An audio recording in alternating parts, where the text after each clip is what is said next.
Assalamualaikum warahmatullahi wabarakatuh. Alhamdulillahirrabbilalamin. Amma ba'du. Oke teman-teman semua, sebelumnya jangan lupa subscribe dan like dan subscribe. Oke, langsung saja. Mungkin di sini saya akan meneruskan materi yang sudah saya kupas. Sekarang ke pembagian materi bab 9, yaitu asal-usul munculnya pembacaan Al-Quran. Pasti ketika kita mau mengupas ini kan pasti akan muncul dari benak teman-teman itu, kenapa sih asal-usulnya munculnya pembacaan Al-Quran berbeda-beda? Kenapa sih munculnya Qiraatus Sab'ah? Oke, di sini saya akan langsung saja mengupas materi bab 9 yang ada dalam buku rekonstruksi sejarah Al-Quran.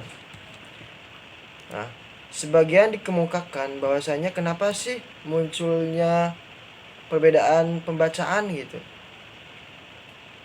Dikatakan oleh Al-Jazairi, Ibnu Abi Hashim pernah mengungkapkan pandangan bahwa sebab terjadinya perbedaan bacaan dalam tradisi Qiraah Sab'ah dan tradisi bacaan di luarnya adalah bahwa di kawasan-kawasan utama Islam yang memperoleh kiriman salinan mushaf Utsmani telah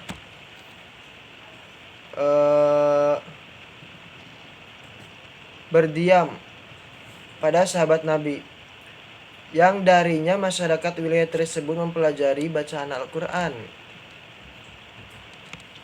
Karena salinan-salinan mushaf yang dikirim Utsmani ditulis dalam skripus Devrechtia, maka masyarakat di tiap wilayah itu tetap membaca mengikuti bacaan yang mereka pelajari dari para sahabat Nabi sepanjang persesuaian dengan teks Utsmani, sementara yang tidak bersesuaian dengannya ditinggalkan. Dari sinilah muncul keragaman bacaan di kalangan qiraah dari berbagai wilayah Islam.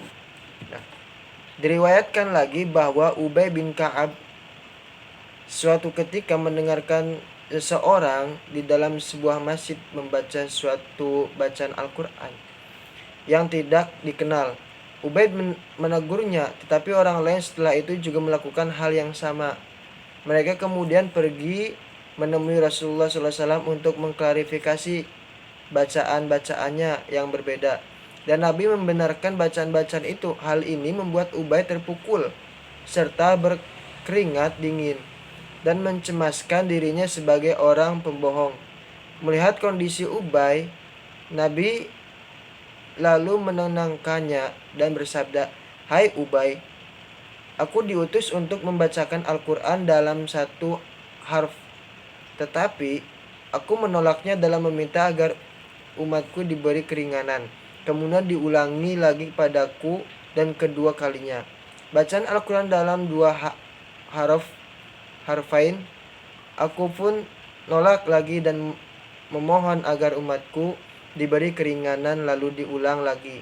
Yang ketiga kalinya, bacalah Al-Quran dalam 7 huruf.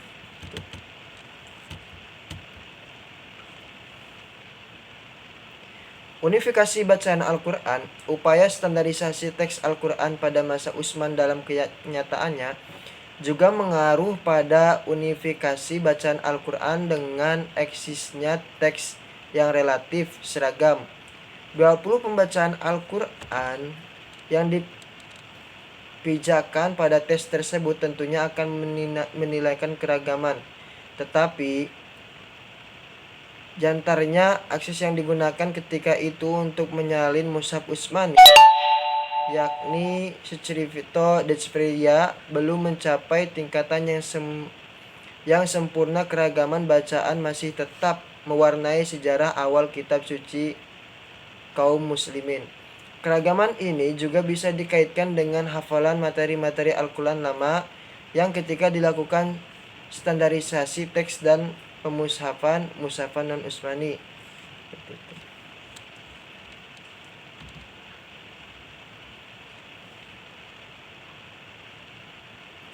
Mungkin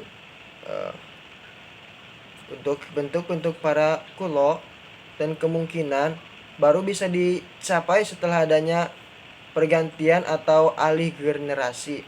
Upaya Utsman dalam menciptakan keseragaman teks dengan jalan standarisasi dan pemusnahan mushaf-mushaf non-Utsmani dilanjutkan Al-Hajjaj Ibnu Yusuf.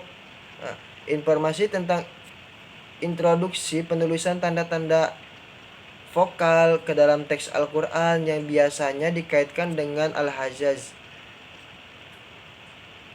menyiratkan bahwa eksistensi teks konsonatal Al-Quran dalam bentuk tertulis merupakan suatu kenyataan yang di atasnya dipijakan upayanya penyeragaman bacaan. Hal ini dapat dibuktikan dari situasi periwayatan Al-Quran. Tentu terlihat jelas dalam Qira'ah Hasan al-Basri, salah satu imam Qira'ah 14 yang sejaman dengan Al-Hajjaj. 21 dilaporkan bahwa Al-Hajjaj juga setelah berupaya meneras keluar Qira'ah Ibnu Mas'ud dari peredaran di kalangan kaum muslimin serta mengirim satu eksemplar mushaf Al-Quran ke Mesir.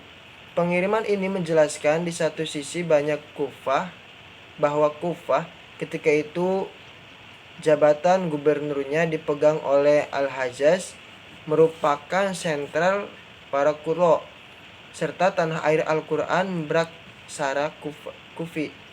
Dan di sisi lain juga menjelaskan bahwa di Mesir ketika itu belum terdapat salinan orisinil mushaf Utsmani. Mungkin seperti itu asal usul kenapa banyaknya perbedaan pembacaan Al-Quran gitu, sampai diselaraskannya pembacaan oleh Utsman bin Affan karena memang banyaknya konflik hanya karena bedanya pembacaan gitu. Mungkin cukup sekian dari saya. Mohon maaf apabila banyak kekurangan. Assalamualaikum warahmatullahi wabarakatuh.